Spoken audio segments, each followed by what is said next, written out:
বছরের পর বছর ধরে ঋণের বোঝা টানছেন, দিন রাত খেটেও ধার পরিশোধ হচ্ছে না। কিন্তু মাত্র এক রাতের চোখের জল আর একটা দোয়ায় যদি কোটি টাকার ঋণ মাফ হয়ে যায়। আজ আপনাদের এমনই একটি সত্য ঘটনা শোনাবো। গল্পটা এক দম্পতির।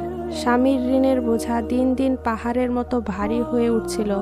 তারা জান প্রাণ দিয়ে চেষ্টা করছিল, তাও তারা কোনোভাবেই ঋণ পরিশোধ করতে পারছিল না। উপরন্তু যখন জানতে পারলেন ইসলামে ঋণের শাস্তি কতটা কঠিন, তখন তাদের হতাশা আরও বেড়ে গেল। অবশেষে এলো সেই ভাগ্য পরিবর্তনের রাত। রমজানের এক শেষ রাতে তার স্ত্রী জায়নামাজে দাঁড়িয়ে আল্লাহর দরবারে অঝরে কাঁদতে লাগলেন। কান্নাজড়িত কণ্ঠে আকুতি জানালেন, আল্লাহ, আমার স্বামীকে এই ঋণের বোঝা থেকে মুক্তি দাও।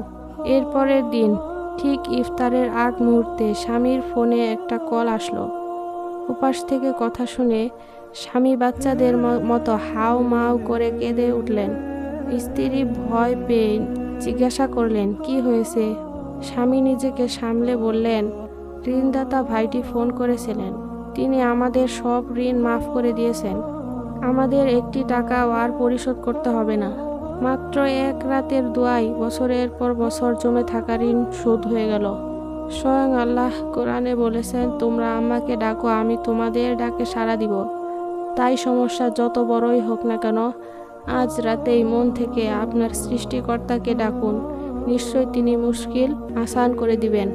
ভিডিওটি ভালো লাগলে লাইক ও সাবস্ক্রাইব করতে ভুলবেন না। আল্লাহ হাফেজ।